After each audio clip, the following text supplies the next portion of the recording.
আচ্ছা, ভক্তকে কেন বেশি ভালোবাসলো? ভগবান পৃথিবীতে যাই হয়ে যাক, সব থেকে ভগবানের ভালোবাসা ভক্তের উপরে।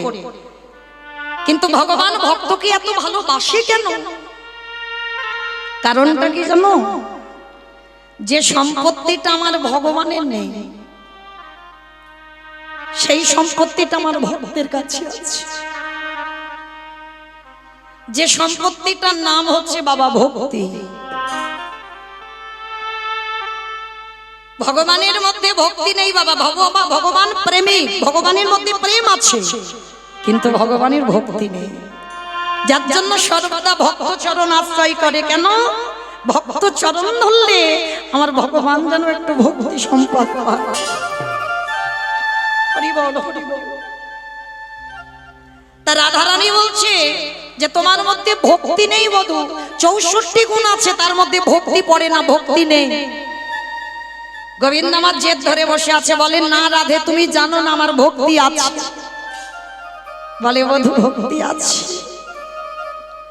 ভক্তি যদি তোমার একান্ত থাকে, কই তুমি আমার সামনে দাঁড়িয়ে দাঁড়িয়ে একটু কেঁদে দেখাও তো দেখি।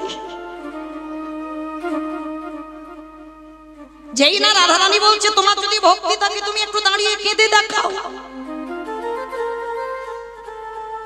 গোবিন্দ আমার হাত জড়ো করে বলছে রাধে আমি তো কোনোদিন কাঁদতে শিখিনি, আমি তো কোনোদিন গুরু ধরিনি যে কি করে কাঁদতে হয়, তাহলে কাঁদবো কি করে? কথাটা শোনা মাত্র বলে উঠলেন বধূ কাঁদতে গেলে গুরু ধরতে লাগে না, কাঁদতে গেলে কোনোদিন গুরু ধরতে লাগে না। যদি হৃদয়ে ভক্তি সম্পদ থাকে, তাহলে আপনি থেকে আমি যদি বলতাম তুমি দাঁড়িয়ে দাঁড়িয়ে কাঁদতে পারতে, কিন্তু বধূ তুমি কাঁদতে পারছো না, তার মানে তো ভক্তি নেই। রাধে তার মানে তুমি বলতে চাইছো আমি আমার মধ্যে সব আছে, আমার মধ্যে ভক্তি নেই বলে না। রাধে তাহলে তুমি একবার বলে দাও তোমার চরণ ধুল আমার মাথায় নিলাম, একবার বলে দাও রাধে আমি কোথায় গেলে ভক্তি পাবো, একবার বলে দাও আমি কোন জায়গায় গেলে ভক্তি সম্পদ পাবো। যেই না বলেছে রাধারানীর কাছে দুটো চরণ ধরে কোথায় গেলে ভক্তি পাবে, বলে বধূ একটা কাজ করো, এই জগতে যদি নিষ্কিঞ্চন বৈষ্ণব পাও। রাধারানী উচ্চারণ করে বলে দিয়েছে বাবা নিষ্কিঞ্চন বৈষ্ণব। নিষ্কিঞ্চন বৈষ্ণবের চরণ ধুলা নিতে হবে বাবা। আর এই পৃথিবীতে নিষ্কিঞ্চন বৈষ্ণব পাবে কি করে? রাধে এ জগতে নিষ্কিঞ্চন বৈষ্ণব কাদের বলে বাবা? ত্রিনাদপি শুনিয়েছি না তরুরিব সহিষ্ণু না অমানিনা মানদিন অকীর্তনীয় সদা হরি। সবার আগে মনে রাখবেন বাবা, বৈষ্ণবতা অর্জন করতে গেলে সবার আগে আমাদের মনুষ্য জীবনে কর্তব্য হৃদয়টা ঘাসের থেকে আরো নরম করতে হবে। এই যে আপনারা বসে আছেন মা, আমার এই নায়ক বাবু আপনাদের বসবার জন্য খড়ের ব্যবস্থা করেছে। এই যে মাঠে বসে আছেন, মাঠে তো ঘাস আছে, তার উপরে বসে আছে, তার উপরে হাজার হাজার ভক্তরা বাবা মারিয়ে চলে আসছে। কই একবারও কি ঘাস মাথা তুলে বলেছে এগো তুমি কীর্তন শুনতে যাচ্ছ যাও, আমাকে ওই রকম করে মারিয়ে চলে যাচ্ছ কেন? বৈষ্ণবতা অর্জন করতে গেলে বাবা সবার আগে তোমার স্বভাবটা, তোমার হৃদয়টা ওই ঘাসের থেকে আরো নরম করে দিতে হবে। দেখবেন গাছ আমাদের অক্সিজেন দেয়। একটা মানুষ যদি অসুস্থ হয়ে যায় বাবা, 1 ঘন্টার অক্সিজেনের দাম কত? কিন্তু আমরা সেই মূর্খ যে গাছের ডালপালাগুলো ছিটে ছিটে দিই, বড় বড় গাছগুলো কেটে দিয়ে আমরা কত ফার্নিচার তৈরি করি। ওই একবারের জন্য গাছ প্রতিবাদ করে না, গাছ একবারের জন্য বলে না আমি তোমাদের এত এত অক্সিজেন দিই, আমাদের ডালপালাগুলো ছিটে দাও কেন? গাছের কত সহিষ্ণুতা বাবা, এই ঠান্ডার সময় দাঁড়িয়ে আছে, রোদে দাঁড়িয়ে আছে, বৃষ্টিতে দাঁড়িয়ে আছে, কোনোদিন বলি না আমাকে ঠান্ডায় কাঁথা দিয়ে দাও, বলি না বৃষ্টিতে আমার একটু ছাতা দিয়ে দাও। বৈষ্ণবতা অর্জন করতে গেলে তোমার স্বভাব গাছের মতো হতে হবে, অমানিনাকে মান দিতে জানতে হবে বাবা। দেখবেন সমাজে যারা নিচু জাত হয়, সমাজ যাকে সম্মান করে না, সমাজে যারা কোনো ব্যক্তিকে যদি ঘৃণার চোখে দেখে, তুমি যদি বৈষ্ণবতা অর্জন করো, তোমার কাছে কিন্তু সেই ব্যক্তিটা ঘৃণার পাত্র হবে না। তুমি যদি বৈষ্ণব হও, তোমার হৃদয়ে তাকে জায়গা দিতে, অমানিনাকে মান দিতে জানতে হবে। তোমার বদনে সর্বদা কৃষ্ণ নাম উচ্চারণ হবে, তোমার আলোচনার বিষয় হবে কৃষ্ণ নাম, তবেই তুমি কিঞ্চিত বৈষ্ণব হওয়ার যোগ্যতা অর্জন করবে। যেমন বাবা ভক্ত চিনবে কি করে? এই যে গলায় আমাদের মতো মোটা মোটা তুলসীর মালা দেখলে মনে করবে আমি বড় ভক্ত না বাবা। দাদার সঙ্গে তিলক সেবা করা রয়েছে, আমি বড় ভক্ত না। গেরুয়া বসন পরিয়াছে, শিখা রেখে দিয়েছি, প্রসাদ সেবা করি, সারাদিনে 1 লক্ষ নাম জপ করি, আমি বড় বৈষ্ণব হয়ে গেলাম বাবা। তাহলে ভক্ত চিনবে কি করে? ভক্ত চিনতে গেলে বাবা ভক্তের নয়নের দিকে আগে চাইতে হবে। ভক্ত চিনবে নয়নে, আর ভগবান চিনবে চরণে। ভক্তের নয়নের দিকে চেয়ে দেখবে, একবার কৃষ্ণ নামে যার হৃদয়টা দুলে ওঠে, একবার কৃষ্ণ নামে যার হৃদয়টা কেঁপে ওঠে, মনে রাখবেন কিঞ্চিত ভক্ত হওয়ার যোগ্যতা অর্জন করেছেন মাত্র। রাধারানী গোবিন্দকে বলে দিচ্ছে বিস্তার করে, বধূ তোমাকে ওই রকম ভক্তের চরণ ধুলা নিতে হবে। রাধে গো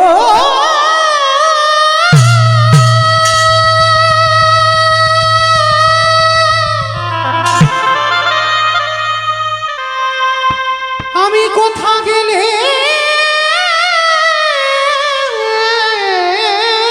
রাধে তেমন ভকেতে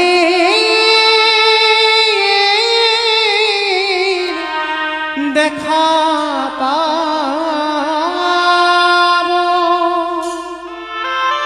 বেশ রাধে, আমি কথা দিলাম প্রকৃত ভক্তের পদধূলা নিয়ে আমি তোমাকে দেখাবো। সারা বৃন্দাবন ঘুরে ঘুরে বেড়াচ্ছে বাবা, ভক্তই পাচ্ছে না। আর যদিও বাবা পাচ্ছে বাবা, জগতে সাজা ভক্ত সব, একটাও প্রকৃত বৈষ্ণব পাচ্ছে না, সব জগতে সাজা। ভগবান সারা বৃন্দাবন ঘুরে ঘুরে পেল না। ভগবান শেষে দাঁড়িয়েছিল বাবা একটা জায়গায়, জায়গাটা কোথায় জানো? যে জায়গাটার নাম হলো হরিবল, হরিবল, যে জায়গাটার নাম হলো হস্তিনাপুর। কি বাবা নাম শুনেছেন হস্তিনাপুর? কিসে শুনেছেন? মহাভারত। বেশ, মহাভারতে হস্তিনাপুর। এই হস্তিনাপুরে বাবা জানবেন কুরুপক্ষে ছিলেন পিতামহ ভীষ্ম, আর পাণ্ডব পক্ষে ছিলেন আমার ভগবান কৃষ্ণ। তাই যখন আমার পাণ্ডব পক্ষে ভগবান কৃষ্ণ ছিল, কুরুপক্ষে পিতামহ ভীষ্ম, তাই কুরুপক্ষে দাঁড়িয়ে বাবা দুর্যোধন একটা দাদু ভীষ্মকে বড় কথা বলেছিল, ও দাদু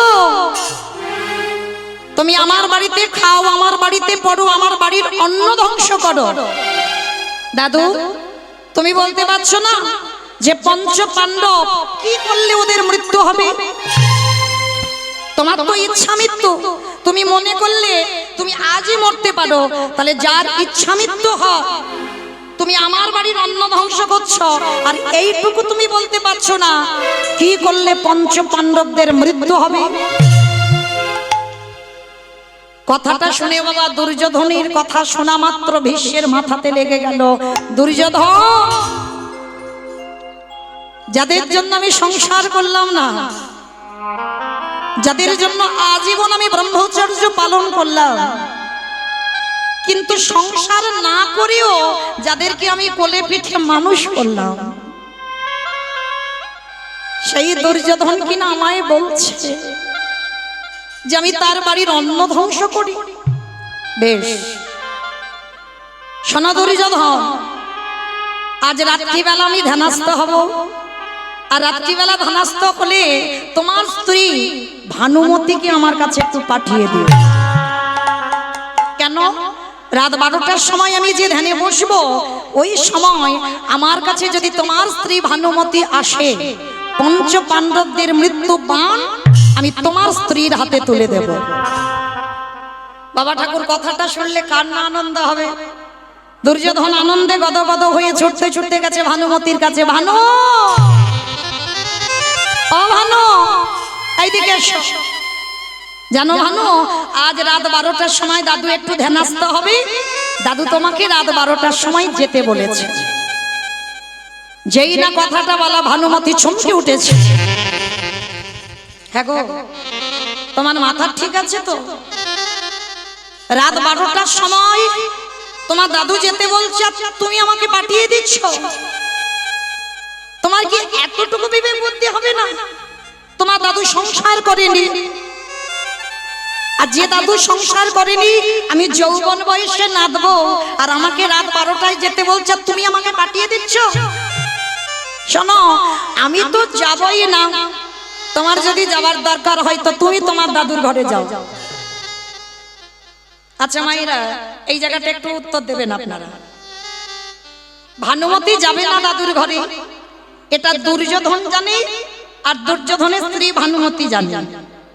আর কি কেউ জানে? আর কেউ জানে বাবা? আর কেউ জানে না?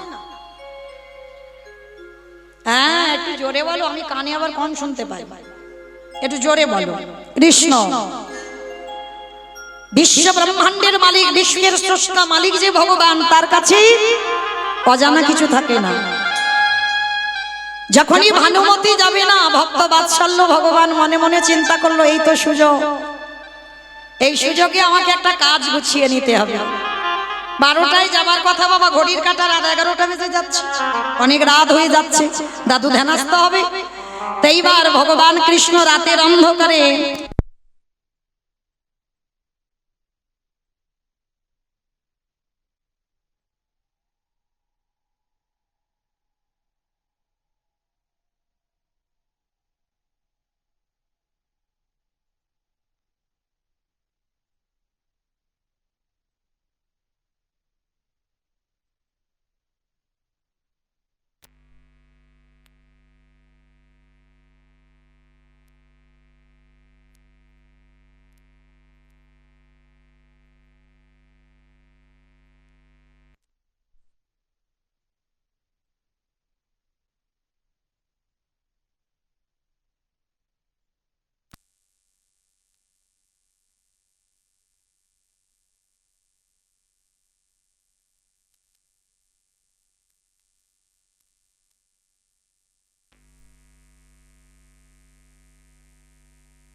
জানি তাই যে রাধে নিতাই গৌর কৃষ্ণ প্রেমানন্দে হরি বল হরি বল হরি বল। আস্তে আস্তে মা বসো। আমার কারেন্ট চলে গেল তো তোমাদের কি হলো? তোমাদের কারেন্ট চলে গেল, তোমরা তো বসবে, তোমরা তো গন্ডগোল করছো কেন? যে রাধে তো আজকের ভক্ত বাৎসল্য ভগবান যেই না বাবা কানে শুনতে পেয়েছে যেদিকে ভানুমতি যাবে না, সঙ্গে সঙ্গে ভগবান একটা কাজ গোছাবে। কি কাজ? রাতের অন্ধকারে ভগবান গিয়ে দাঁড়িয়েছে সখীর দরজায়। বাবা আপনারা বলেন মহাভারতে কৃষ্ণ কাকে সখী বলতো? কাকে বলতো সখী? দ্রৌপদী। বেশ, দ্রৌপদীকে সখী বলে ডাকতো, আর দ্রৌপদী আমার ভগবান কৃষ্ণকে সখা বলে ডাকতো। রাতের অন্ধকারে ভগবান গিয়ে ডাক দিয়েছে সখী।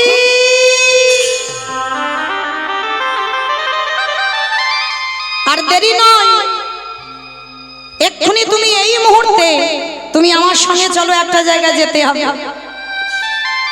বাবা এই জায়গাটা একটু আস্বাদন করবেন যে দ্রৌপদী একটা নয় দুটো নয় 5-5টা স্বামী। আচ্ছা বলেন তোমার রাতের অন্ধকারে যদি কোনো পরপুরুষ এসে দরজা ধাক্কা দিয়ে ডাকে, এসে যদি আমাদেরকে ডেকে বলে সখী তোমার সঙ্গে খুব দরকার আছে, এক্ষুনি আমার সঙ্গে এক জায়গা চলো, মাইরা আপনারা সঙ্গে সঙ্গে ঘর থেকে চলে যাবেন? কৈফিয়ত নেবেন না, প্রশ্ন করবেন না, কেন যাব, কি জন্য যাব, কিসের জন্য এসেছ, কত প্রশ্ন কত কৈফিয়ত। কিন্তু বাবা যে তত্ত্ব দ্রৌপদী জানে সেই তত্ত্ব আপনারা আমরা এখনো পর্যন্ত বুঝতে পারছি না। রাত 10টা হোক, রাত 12টা হোক, বিকাল 4টে হোক, সকাল 10টা হোক, যে কোনো টাইমে বাবা যদি আমার ঘরের মালিক এসে দরজায় দাঁড়িয়ে ডাকে সখী আর দেরি নয়, এক্ষুনি আমার সঙ্গে তোমাকে যেতে হবে। তখন বললে হবে না মা যে স্বামী ঘরে আছে, ছেলেটা বাইরে আছে, ও ফিরুক তারপরে আমি তোমার ডাকে যাব। যে কোনো টাইমে যদি একবার ঘরের মালিক ডাক দেয়, একবারে যদি বাঁশি বাজিয়ে দেয়, কে বলো বন্ধু, কে বলো বান্ধব, সকল মায়া ছিন্ন করে চলে যেতে হবে। আমার ভগবান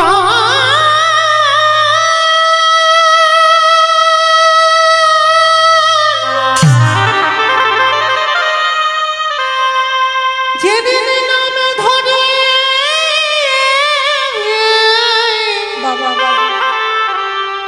বাঁশি বাজাবে,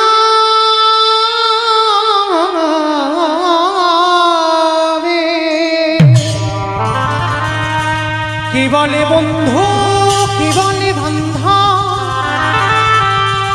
সকলে ছেড়ে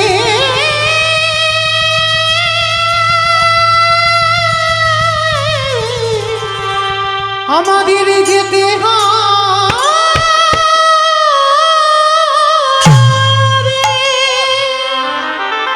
ভগবান দ্রৌপদীর হাতটাকে ধরেছে সখী আর দেরি নয়, এক্ষুনি চলো তুমি আমার সঙ্গে। তবে একটা কথা, তুমি যাচ্ছ না, আমি যেখানে তোমায় নিয়ে যাব তোমার জায়গাতে ভানুমতি যাওয়ার কথা ছিল, আমি নিয়ে যাচ্ছি। তবে একটা কথা মনে রেখো সখী, আমি যে তোমায় পাঠালাম আমার নামটা তুমি বলবে না। চলো আর দেরি করো না।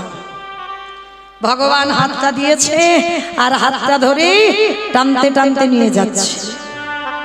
আর দেখবেন মায়েরা, যদি ওই সিমেন্টের জায়গা হাঁটা হয় না, হাঁটার সময় একটা আওয়াজ হয়, খট খট আওয়াজ হয় না? ভগবান দ্রৌপদীর হাতটা ধরে বলছে সখী তোমার এই জুতোর আওয়াজে আমার দাদুর ধ্যান ভেঙে যাবে, তুমি একটা কাজ করো, তোমার এই জুতো জোড়া তুমি ওই দাদুর ঘরের দরজার সামনে একটু খুলে রাখো। দ্রৌপদী বলে বলেন বেশ সখা, তুমি যখন বলছো আমি জুতো জোড়া খুলে রাখলাম, তবে শোনো সখা, একটা কথা মনে রেখো, আমি জুতো জোড়া খুললাম বটে, তুমি আমার জুতো জোড়া একটু দেখে রেখো। আমার দুটো জুতো যেন কেউ নিয়ে চলে না যায়। যখনই ভগবান কৃষ্ণ কথাটা শুনেছে চমকে উঠেছে। অপলক নয়নে চেয়ে আছে দ্রৌপদীর পানে। এটা তুমি কি বলছো? তুমি জানো আমি বিশ্বের স্রষ্টা মালিক ভগবান, আর জানা সত্ত্বেও তুমি তোমার জুতোর দায়িত্ব আমাকে দিচ্ছ। ভগবান মনে মনে ভাবছে, রাধে তুমি একদিন বলেছিলে প্রকৃত ভক্তের পদধূলা নিতে, কারণ আমার হৃদয়ে ভক্তি নেই, ভক্তি পেতে গেলে বৈষ্ণবদের পদধূলা নিতে হবে, তার প্রকৃত বৈষ্ণব তো পাইনি। তাহলে আজকে যে ভক্ত তার জুতো মোনার দায়িত্ব আমাকে দিল, তাহলে আমাকে তো একটু দেখতে হয় সেই ভক্তটা কেমন ভক্ত। সখী বলছে, সখা তুমি তাহলে এখানে দাঁড়িয়ে থাকো, কেমন আমি যাব আর আসবো। দ্রৌপদী প্রবেশ করেছে দাদু ভীষ্মের ঘরে, আড়ালে দাঁড়িয়ে আছে, এখনো দ্রৌপদী যায়নি। ভক্ত বাৎসল্য ভগবান আমার, যেই না দ্রৌপদী দাদুর ঘরে প্রবেশ করেছে, আমার ভগবান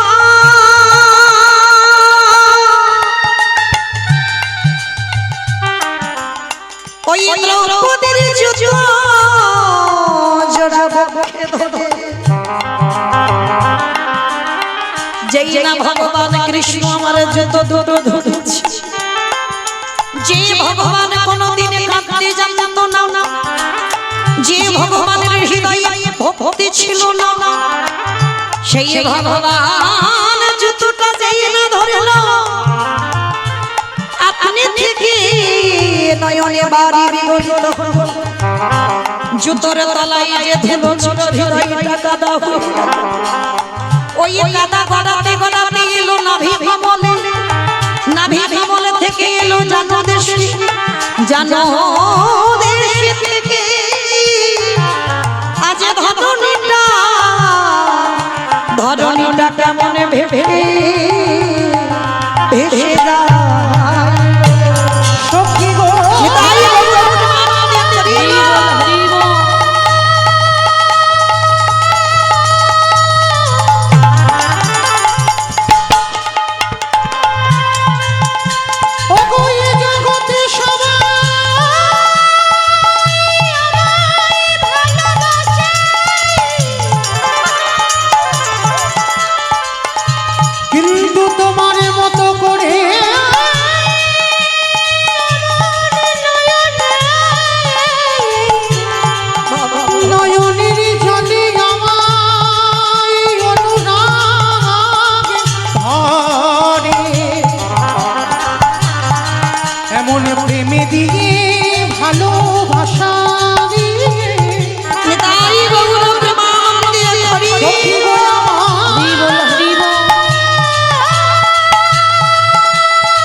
দ্রৌপদী যেই না জুতোটা ধরেছে, বাবা আপনি থেকে ভগবানের চোখে জল,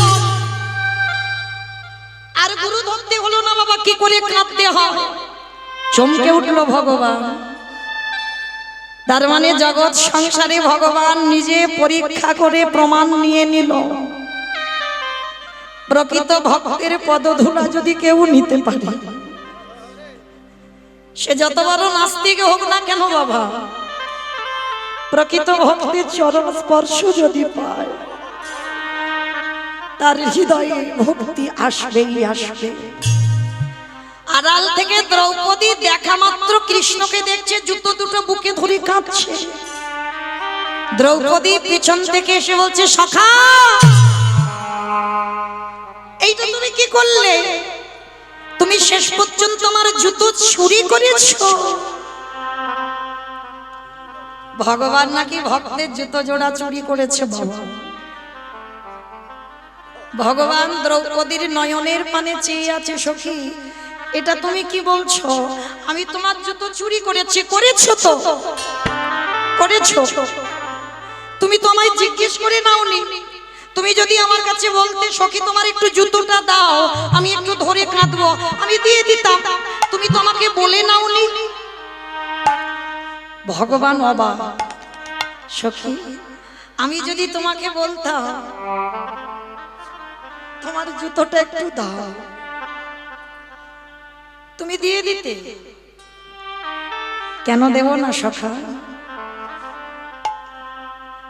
আমি অজনী সম্ভব, আমার আগুন থেকে জন্ম। তবে একটা কথা মনে রেখো, তুমি আমায় ভুলে যেতে পারো, কিন্তু আমি তো কোনোদিন তোমায় ভুলি না। যেদিন থেকে আমার জন্ম হয়েছে, আমার দেহ মন প্রাণ তোমার চরণে সমর্পণ করেছি। তাহলে আমার দেহ মন প্রাণটা যদি তোমার চরণে দেওয়া রইল, তাহলে কি আমার পায়ের জুতো দুটো কি আমার? কি গো মায়েরা, এরকম ভক্ত একজন দেখাতে পারবেন? আমার দেহ যদি আমার ভগবানকে দিয়ে দিই,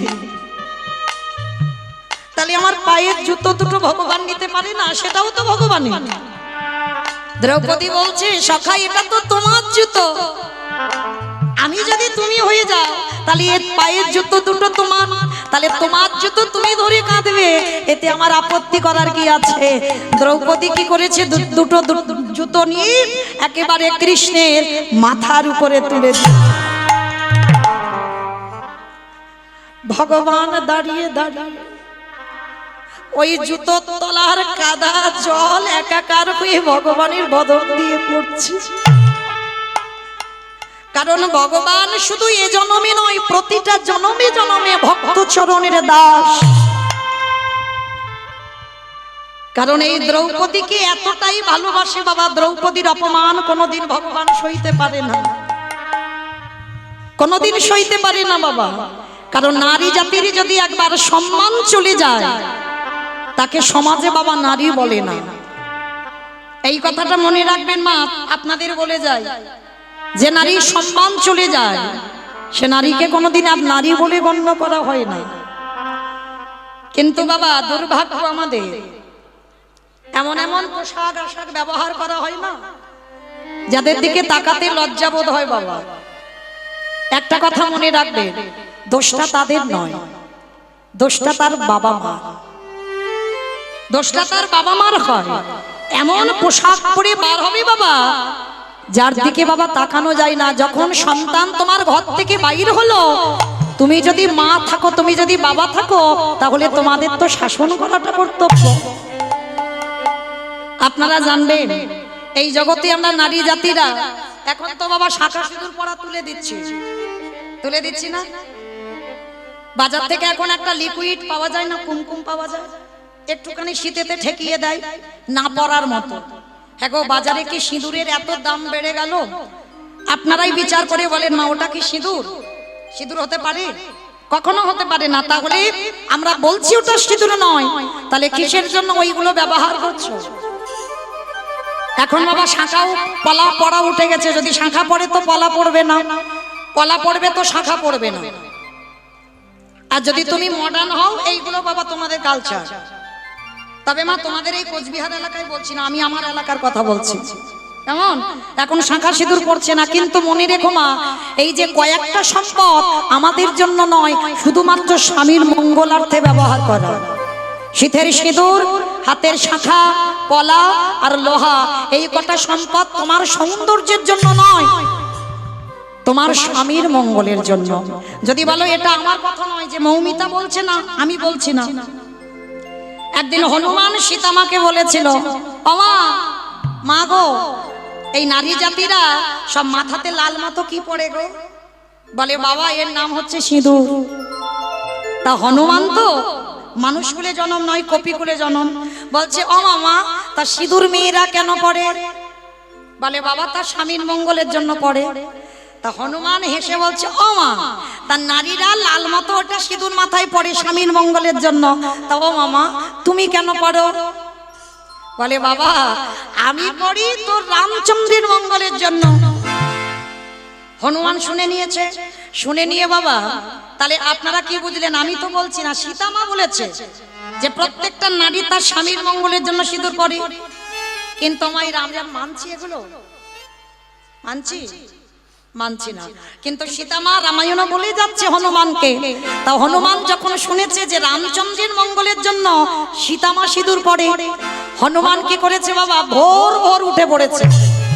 সেদিন রাত্রিবেলার ঘুমাইনি, ভোরবেলা গঙ্গা স্নান করে শুদ্ধ বস্ত্র পরিধান করেছে হনুমান। আর হনুমান শুদ্ধ বস্ত্র পরিধান করে আর একেবারে বাবা সিঁদুর, মা সীতার ঘরে গিয়ে দেখছে 3 কৌটো সিঁদুর বসানো আছে। 3টে কৌটো নিয়ে একেবারে মাথা থেকে পা পর্যন্ত বেশ করে সিঁদুর মেখে, সারা গায়ে সিঁদুর মেখে ঠাকুর ঘরে গিয়ে রাম রাম রাম রাম রাম। রামচন্দ্রের কানে আওয়াজ গেছে, হনুমান ডাকছে। রামচন্দ্র ছুটে এসেছে, হনুমান, এই হনুমান। যেই না হনুমান বলে ডেকেছে বাবা, হনুমান তো ভয়ে থরথর করে কাঁপছে। কিন্তু প্রভু ডেকেছে, হনুমান সামনে এসে দাঁড়িয়েছে। এই এরকম সারা গায়ে লাল করেছিস কেন? কে তোকে এরকম লাল করে দিয়েছে? দেখবেন বাবা একটা হনুমানের গায়ে সারা গায়ে সিঁদুর মাখা আছে না, সিঁদুরে লাল আছে তো, ওই দিন মেখেছিল। তাই এবার সারা গায়ে সিঁদুর মেখে রামচন্দ্রের কাছে দাঁড়িয়ে তো ঠক ঠক করে কাঁপছে। আয় আয়, তোকে কে এইরকম মাখতে বলেছে? এগুলো কি? হনুমান মাথাটা নিচু করে বলছে, প্রভু আমি জানবো কি করে? আমি মাকে বললাম, মা সিঁদুর মেয়েরা কেন ওই লাল মাথাটা কি বলে সিঁদুর কেন পরে? বলে তার স্বামীর মঙ্গলের জন্য। আমি বললাম, ও মা তুমি কেন পড়েছো? বললো তোর প্রভু রামচন্দ্রের মঙ্গলের জন্য। ওগো মা গো, হে রাম দয়াময়, ওইটুকু সিঁদুর মা যদি মাথায় দিয়ে তোমার মঙ্গল চাইতে পারে, বলো বলো দয়াময়, আজ আমি মাথা থেকে পা পর্যন্ত সিঁদুর মেখে, বলো বলো না জানি আমার কত মঙ্গল। বলে বলো বলো, তাই বলো প্রেমানন্দে হরি বল হরি বল। রাম দয়াময়, না জানি তোমার কত মঙ্গল হলো। আস্তে যেই না এই স্বভাব দেখেছে, সঙ্গে সঙ্গে সীতামার গলায় ছিল মুক্তোর মালা।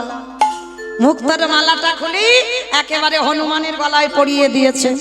আর হনুমান মালাটা পরে বাবা, হনুমানের তো বড় বড় দাঁত, দাঁত দিয়ে দিয়ে মুক্তগুলো ভাঙছে। কিছুক্ষণ বড় বড় নখ দিয়ে মুক্তগুলো ভেঙে ভেঙে ফেলছে। আর কিছুক্ষণ পরে একেবারে মালাটা টান দিয়েছে। সীতামা রেগে গিয়ে বলে, এই জন্য বলে হনুমান, হনুমানের গলায় মুক্তোর মালা সাজে। হনুমানে কেঁদে বলল, মা গো এই জগতে সবাই আমায় হনুমান বলে বলো, কিন্তু মা তুমি কোনদিন আমায় হনুমান বলো না। আমার মুখে লেখা আছে রাম সীতার নাম। সেই দিন বড় বড় নখ দিয়ে বক্ষটা বিদীর্ণ করে দেখিয়েছিল, দেখো মা রাম সীতা যুগলে বসে আছে আমার হৃদয়ে হরি আলো মরি, রাম সীতা যুগলে বসে আছি।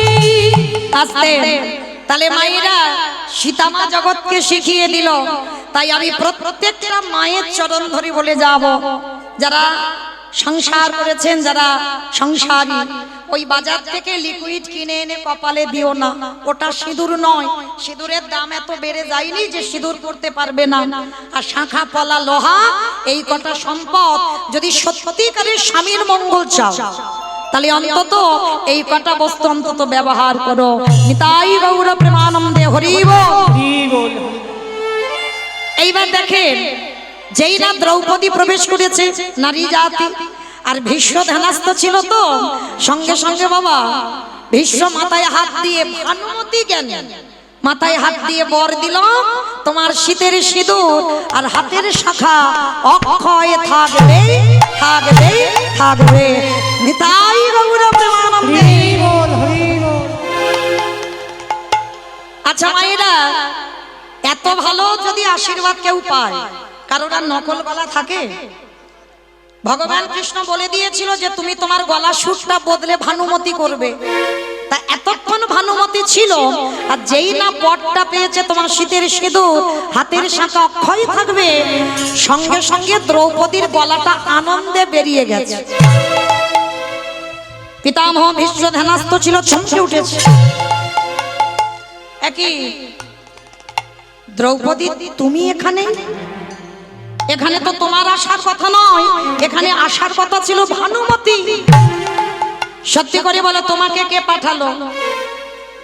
আর ভগবান তো এদিকে বারণ করে দিয়েছে, দরজার আড়ালে চুপটি করে দাঁড়িয়ে আছে। দ্রৌপদী ধরা পড়ে গেছে, বারবার দরজার দিকে তাকাচ্ছে। ওই দিকে কি দেখছো? আমার দিকে চেয়ে বলো, তোমাকে কে পাঠালো? আচ্ছা বাবা, ভীষ্মের ইচ্ছা মৃত্যু, মনে করলে তবে মরবে, আর মনে না করলে মরবে না।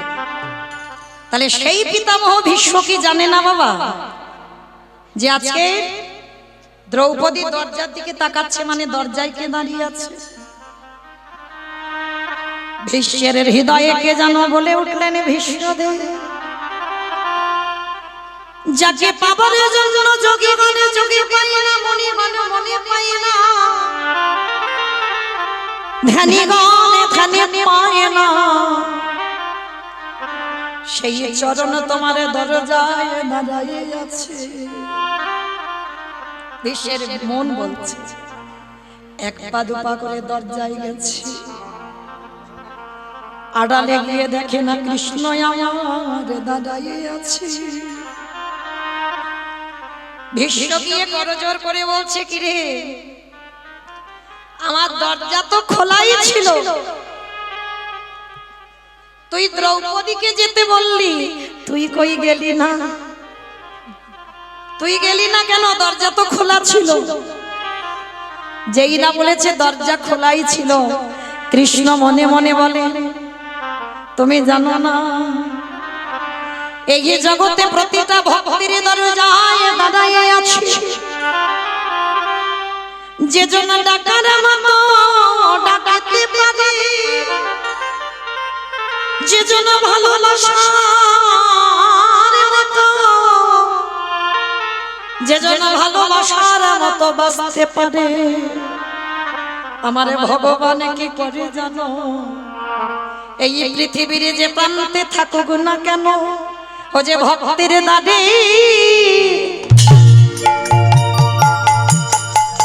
ভক্তির দাঁড়ি ছুটি আসে, যে জনকে মনে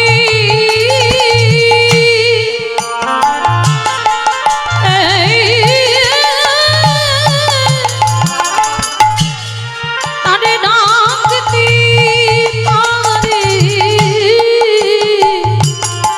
সেই ভক্তির দাঁড়ি ছুটে আসে।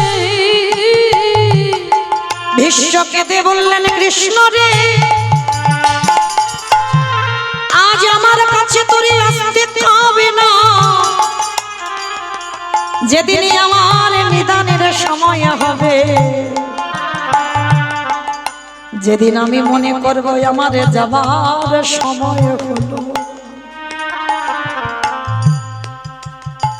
কথা দিয়ে যা কৃষ্ণ, আজ যেমন করে দরজার ধারে দাঁড়ায়ে রইলি,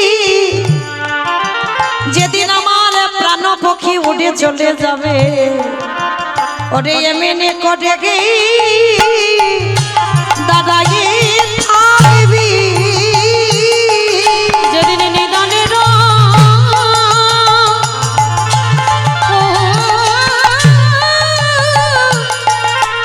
সময় হবে, সেদিন এমনি করে দাঁড়ায়ে থাকবি। আস্তে সেই পিতামহ ভীষ্ম বাবা যেদিন সরসজ্জায় পড়ল, এই যে বাবা আজকের দিনটা আমাদের বড় ধন্যাতি ধন্য দিন, জানেন তো? মকর সংক্রান্তি, বড় ধন্যাতি ধন্য দিন। আবার আজকে আমরা অনেকে করে আছেন এখানে শর্তিলা একাদশীর উপবাস। ওই কতজন একাদশী করেছেন একবার হাতটা তোলেন তো দেখি।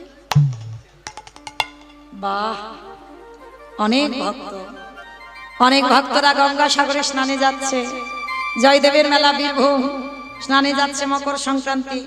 আবার আজকের দিনে উত্তরায়ণ পড়বে, দুটো আয়ন বাবা, দক্ষিণায়ন আর উত্তরায়ণ। ভীষ্ম দেহত্যাগ করবে বাবা, যতদিন না উত্তরায়ণ পড়বে দেহত্যাগ করতে পারবে না।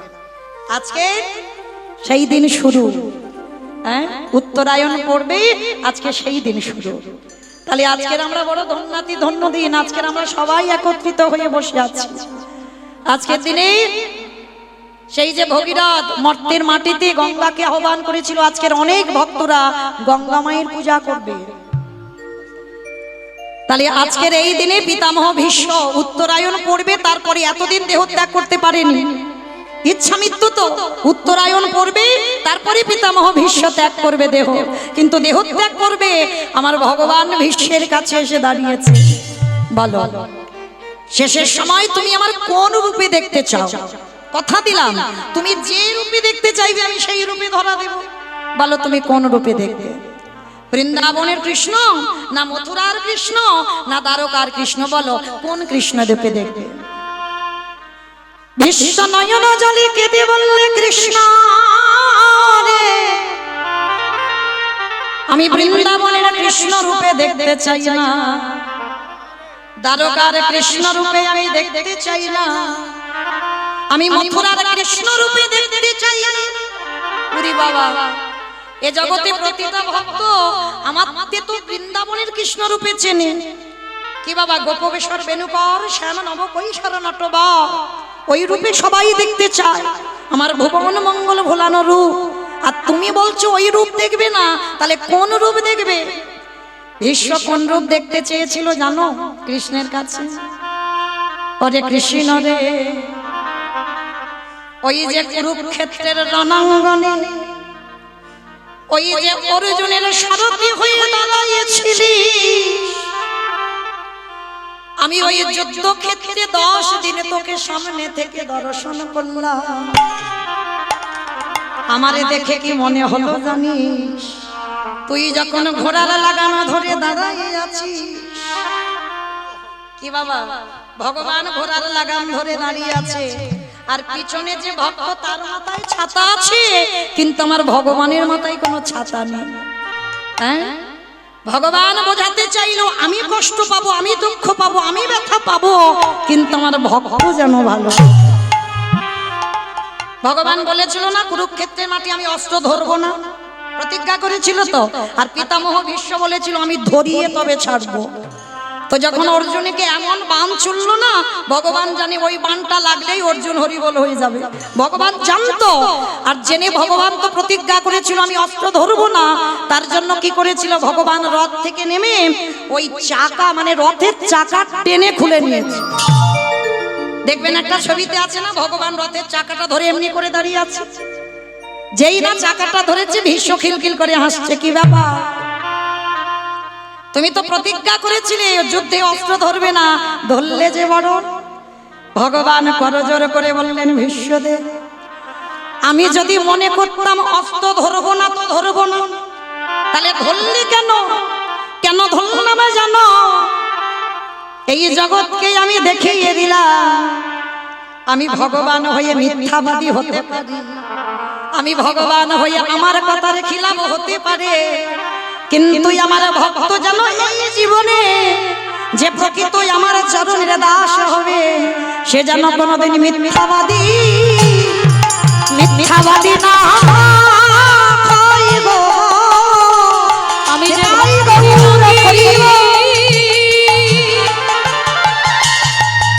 সবে করিতে পারি, কিন্তু আমার ভক্ত যেন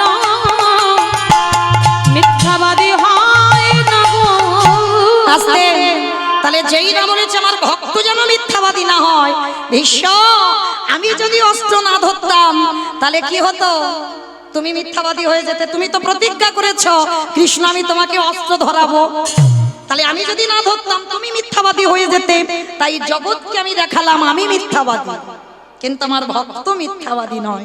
তাহলে মায়েরা, তাহলে যে ভক্তটা রথের পিছনে বসেছিল সে তো যেমন তেমন ভক্ত নয়। কি গো, কত বড় ভক্ত! বিষ্ণু থেকে ব্রহ্মা, ব্রহ্মার পুত্র উগ্রীব, উগ্রীবের পুত্র সোম, সোমের পুত্র বুধ, বুধের পুত্র পুরুরবা, পুরুরবার পুত্র আয়ুষ, আয়ুষের পুত্র নহুষ, নহুষের পুত্র যজাতি, যজাতির পুত্র যদু, যদুর পুত্র কুরু, কুরুর পুত্র জন্মেঞ্জয়, জন্মেঞ্জয়ের পুত্র গতিস্বান, গতিস্বানের পুত্র মনুষ্য, মনুষ্যর পুত্র চারুপল, চারুপলের পুত্র রুদ্রাসন, রুদ্রাসনের পুত্র হৃদেশ, হৃদেশের পুত্র রক্তিনাথ, রক্তিনাথের পুত্র ব্যাভি, ব্যাভির পুত্র দুষ্মন্ত, দুষ্মন্তর পুত্র ভরত, ভরতের পুত্র ইক্ষু, ইক্ষুর পুত্র সংবরণ, সংবরণের পুত্র সুধনু, সুধনুর পুত্র সহদ্র, সহদ্রর পুত্র যবন, যবনের পুত্র কৃতি, কৃতির পুত্র উপরিজবশ, উপরিজবসের পুত্র জারাসন্ধ, জারাসন্ধর পুত্র সহদেব, সহদেবের পুত্র সমাচি, সমাচির পুত্র কুশু, কুশুর পুত্র জম্ভ, জম্ভুর পুত্র সুরত, সুরতের পুত্র বিহরত, বিহরতের পুত্র আজুকানো, আজুকানোর পুত্র অগ্রধর, অগ্রধরের পুত্র দেব ঋষি, দেব ঋষির পুত্র ঋক, ঋকের পুত্র বিদিক, বিদিকের পুত্র পতিত, পতিতের পুত্র শান্তনু, শান্তনুর পুত্র বিচিত্র বীর্য, বিচিত্র বীর্যের পুত্র পাণ্ডব। আর পাণ্ডব তৃতীয় পুত্র যে রথে বসেছিল যার নাম হলো তৃতীয় পাণ্ডব অর্জুন। নিতাই গৌর হরি বল, হরি বল। এত বড় বংশের ছেলে যার জন্য ভগবান কুরুক্ষেত্রের মাঠে ঘোড়ার লাগাম ধরে দাঁড়িয়ে আছে। ভীষ্ম মৃত্যুর সময় বলে উঠল, কৃষ্ণ আমাকে ওই রূপে তুই একবার দেখা দে। বলে কেন? ভীষ্ম বলে আমার কি মনে হয় জানিস, প্রতিটা যুগে যুগে ভক্ত ধরে ভগবানের চরণে, আরে যখন অর্জুন উপরে আছে তুই নিচেতে দাঁড়ায়ে আছিস, আমারে দেখে কি মনে হলো জানিস? আমারে ভগবান ধরে ওগো ভক্তির পায়ে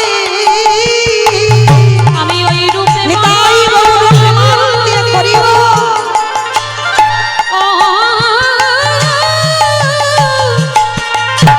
বড় ভালোবাসি আমার ভগবান ধরে ওই ভক্তির পায়ে। তাহলে মায়েরা, আজকে সেদিন আমার ভগবান কৃষ্ণ প্রমাণ পেয়ে গেছে দ্রৌপদীর মতো ভক্তের পদধূলা নিলেই ভক্তি এসে যাবে। সারা বৃন্দাবন ঘুরে বেড়াচ্ছে, বৈষ্ণব পাচ্ছে না, শেষে একটা বৈষ্ণবী পেয়েছিল বাবা। তবে বৈষ্ণবীটা যে কে আমি বলবো না, আপনারা বলবেন। বৈষ্ণবীটা কে? বৃন্দাবনে কৃষ্ণ একজনকে খুঁজে পেয়েছিল। সে কে জানো? কৃষ্ণ কাঁদেলে কাঁদে,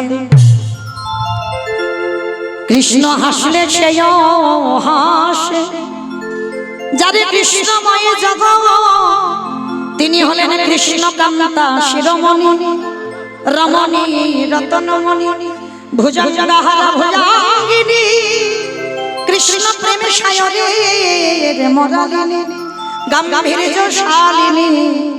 বলো তো দেখি মা, বৈষ্ণবীটাকে? বলো বৈষ্ণবীটাকে? এত উদাহরণ দিলাম, বেশ। রাধে গো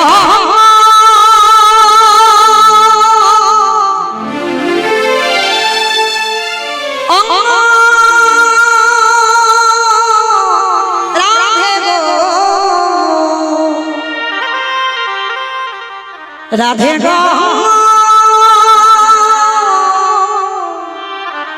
রাধে গো ও রাধে গো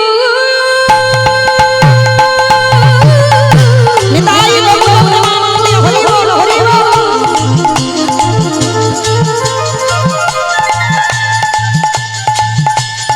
ও রাধে গো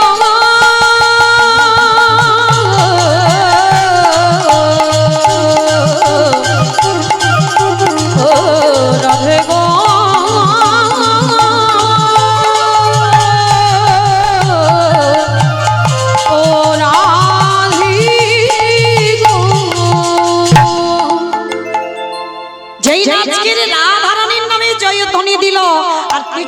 গোবিন্দ আমার ওই রাধারানীর চরণ ধুলাটা নিয়েছে।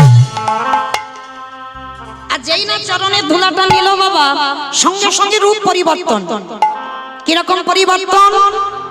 কালো ছিল ফর্সা হলো, কালো ছিল ফর্সা হলো, মূর্খ ছিল পণ্ডিত হলো, ও ছিল পণ্ডিত হলো, বাঁকা ছিল সোজা হলো। বাঁকা ছিল সোজা হলো। কি বাবা এগুলো হয়েছে তো? কালো ছিল ফর্সা হলো, বাঁকা ছিল সোজা হয়ে গেল, চোর ছিল সাধু হয়ে গেল। আবার 24 বছর বয়সে বাবা মস্তকটা, মাথার চুল ছিল নাড়াও পর্যন্ত হয়ে গেল।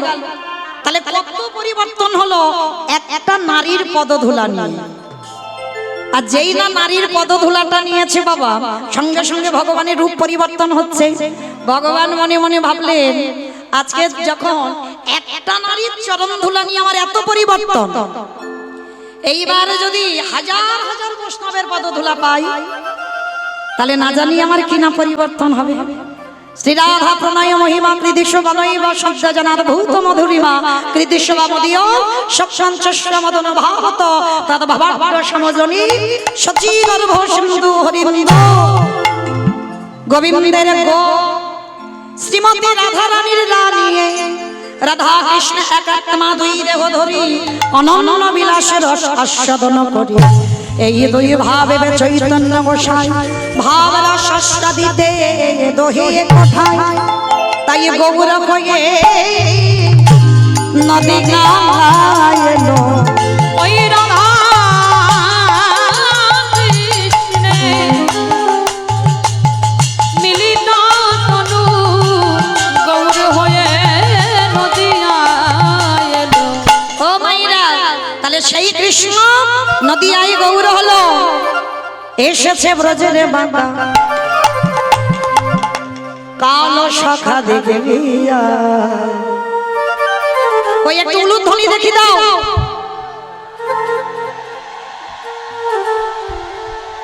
আমাদের সোনার নদিয়া এসেছে ব্রজের বাঁকা, এসেছে ব্রজের বাঁকা কালো শাখা দেখিয়া। আমাদের সোনার নদিয়া এসেছে ব্রজের বাঁকা, এসেছে ব্রজের বাঁকা কালো শাখা দেখবিয়া। আমাদের সোনার নদিয়া কালো বরণের নাম, কালো বরণ নাই, কালো বরণ নাই, কালো বরণ নাই, রাই অঙ্গে অঙ্গ দিয়ে গৌর হলো তাই। রাই অঙ্গে অঙ্গ দিয়ে গৌর হলো তাই, রাই অঙ্গে অঙ্গ দিয়ে গৌর হলো তাই। রাই অঙ্গে অঙ্গ দিয়ে গৌর হলো তাই। রং ফিরেছে ঢং ফিরেছে, রং ফিরেছে ঢং ফিরেছে। দেখো দেখো গায়ের কালারটা বদলে গেছে, রং ফিরেছে ঢং ফিরেছে, তারই এখন চেনা আমাদের সোনার নদিয়া নিতাই গৌর হরি বল, হরি বল। এসেছে রোজের বাঁকা কালো শাখা দেখবি আয়। আমাদের সোনার নদিয়া, আমাদের সোনার নদী, আমাদের সোনার নদিয়া, সোনার নদিয়া। বেশ, তো চলেন আজকের আমরা সবাই সেই পুরা নাম নিয়ে নবদ্বীপের মাটিতে অবতীর্ণ হলেন। আর আজকের দিনটা বাবা যেমন একদিকে ধন্যাতি ধন্য দিন, আবার একদিকে বাবা আমাদের বড় কষ্টের দিন। কেন জানো? কলিযুগের ভগবান চৈতন্য মহাপ্রভু আজ এই সংক্রান্তির দিন সংসার ত্যাগ করেছে। কি গো, এটা কি শুভ দিন? একদিকে বলছে শুভ দিন, আমার একদিকে বলছে শুভ। বলছে কেন না, গোটা সমাজের জন্য প্রভু আমার সন্ন্যাস নিয়েছেন, জগতের মঙ্গলের জন্য সন্ন্যাস নিয়েছে, এটা শুভ। কিন্তু বিষ্ণুপ্রিয়া সচি ঠাকুরানী তাদের কাছ থেকে রাতের অন্ধকারে এই পৌষ সংক্রান্তিতে প্রভু আমার গেল বর্ধমান, কাটোয়া, কাঞ্চননগর গ্রাম। আপনারা যাবেন মায়াপুর, দেখবেন সেখানে গিয়ে নিদয়ার ঘাট, অনেকে গেছেন বাবা নিদয়ার ঘাট। এক বাবা আমাকে কাগজে লিখে পাঠালেন, যিনি প্রভুর মস্তক মুন্ডন করেছিলেন তার নামটা গ্রন্থে বলছে বাবা মধু পরামানি।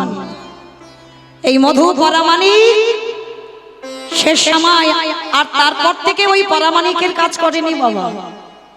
যার চাচর কেশর কেশ, ওই মধু পরামানিক নিজের হাতে প্রভুর আমার কেশ মন্ডন করেছে। আর যে ঘাট থেকে প্রভু আমার ওই রাতের অন্ধকারে চলে গেল বর্ধমান, কাটোয়া, কাঞ্চননগর, যার জন্য ওই ঘাটটার নাম দেওয়া হলো নিদয়ার ঘাট। কেন? কারণ ওই ঘাটে দয়া ছিল না, যার জন্য তো নিমাই যেতে পারলো। আর যেদিন দীক্ষাটা নিয়েছিল বাবা মাঘ মাসে পয়লা তারিখ, কাটোয়া কাঞ্চননগরে গিয়ে বসলো বাবা ওই রূপের মানুষটা। 24 বছর বয়স প্রভুর আমার, মোট 48 বছর বয়স। 24 বছর সংসারী থেকে আজকের রাত্রিতে প্রভু আমার সন্ন্যাস নিয়েছিল, সংসার ত্যাগ করলো। কালকে মাঘ মাসের পয়লা তারিখ সন্ন্যাস মন্ত্রে দীক্ষা নিয়েছিল। তাহলে আজকে সেই নিমাই মনে পড়েছে বাবা বৃন্দাবনের কথা। যেহেতু আমাদের অষ্টকালীন চলছে বাবা, এগুলো নিত্যলীলা প্রভু আমার প্রতিদিন করেছেন, প্রতিদিন। অষ্টকালীন মানে প্রতিদিন। যেমন দান লীলা একবার হয়েছে, নৌকা বিলাস একবার হয়েছে, মান একবার হয়েছে, এগুলো রোজ রোজ নয়। কিন্তু আজকে সকাল থেকে বাবা রসদগার, পূর্বগোষ্ঠ, সূর্য পূজা, পরে হবে উত্তর গোষ্ঠ, আবার আমি আসবো রূপ, অভিসার, রাস, এগুলো প্রতিদিন ভগবান করত। তো আজকের প্রভু আমার নবদ্বীপের মাটিতে মা যদি নহি পুনঃ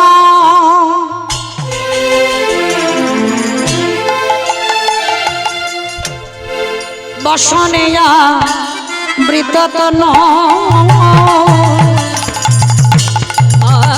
যদি নহি পুনঃ বসনেয়া বৃততন, মা যদি নহি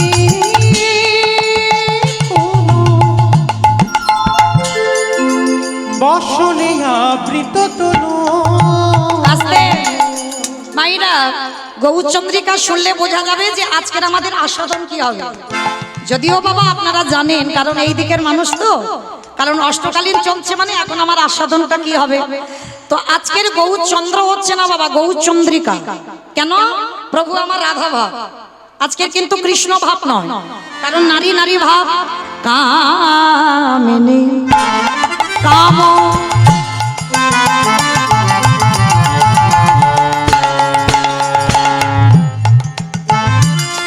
কলিত ছ মানস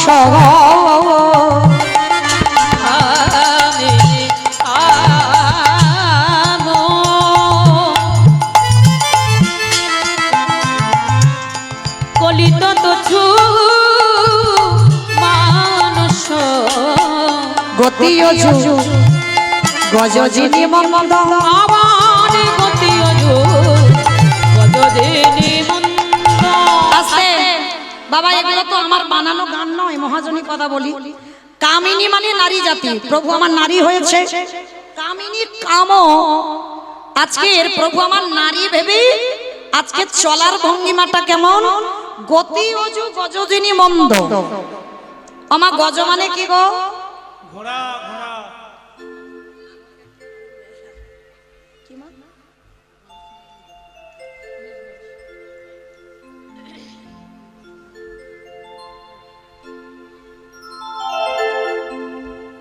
আমাইরা বলো গজ মানে কি গো? হাতি। বেশ, গজ মানে হাতি। তোমার প্রভু নবদ্বীপে একেবারে ভর দুপুর বেলা হেমশয়ে অতি গোরা, মানে প্রভুর অঙ্গকান্তিটা, হেম মানে সোনা, সোনার মতো চকচক করছে বাবা। আরো সূর্যের কিরণ পড়েছে, আরো যেন প্রভুর জ্যোতি। আর নারী ভাবে আজকে যাচ্ছে গতি অজু গজদিনী মন্দ, মানে হাতির মতো হেঁটে হেঁটে যাচ্ছে। আমাইরা হাতি দেখেছো? দেখেছো কিরকম যায় গো? ছুটে ছুটে যায়। তাহলে কিরকম করে? মানে দুলে দুলে যায়, তাই না? অপরাধ নিও না, একটা কথা বলি, কেউ যেন রেগে টেগে যেও না। দেখবেন, এটা আমি বলছি না, জগৎকে শেখাচ্ছে বৈষ্ণব মহাজনেরা। যদি বাবা বনিদি বাড়ির মেয়ে হয়, বনিদি বাড়ির মেয়ে যদি তার সংস্কার ঠিক থাকে, বাবা মার শাসন ঠিক থাকে, তাদের পোশাক সম্পূর্ণ আলাদা হয়। কি ভুল বললাম বা? তাদের পোশাক আশাক আলাদা হবে। তাদের দেখবেন রাস্তায় হেঁটে যাওয়া সেটাও আলাদা হবে। আর দেখবেন এক একটা মেয়ে যখন যাবে রাস্তা দিয়ে দেখবেন একটু দুলে দুলে যায়, একটু দুলে দুলে যায় না? আর এক একটা মেয়ে যাবে দেখবে ঠিক যেন উটের মতো হেঁটে হেঁটে যাচ্ছে, মানে পা ফেলবি মানে ধরিত্রী যেন কেঁপে কেঁপে উঠলো। হয় না? তো প্রভু আমার যাচ্ছে হাতির মতো গতি অজু। আই গো তোরা দেখি না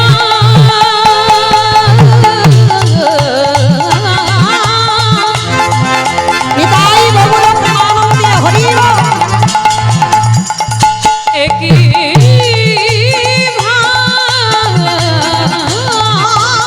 ভাবে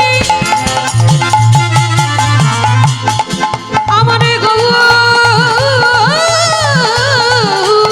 হরি আজে ভাবেনি গৌর হরি ভাবে তো কিছু বোঝা না অতি অযোগিনী মন্দ আস্তে প্রভু আমার হেঁটে যাচ্ছে বটে কিন্তু কম্পা পলক ভাম সারে ভঙ্গ অনুপম পপুলা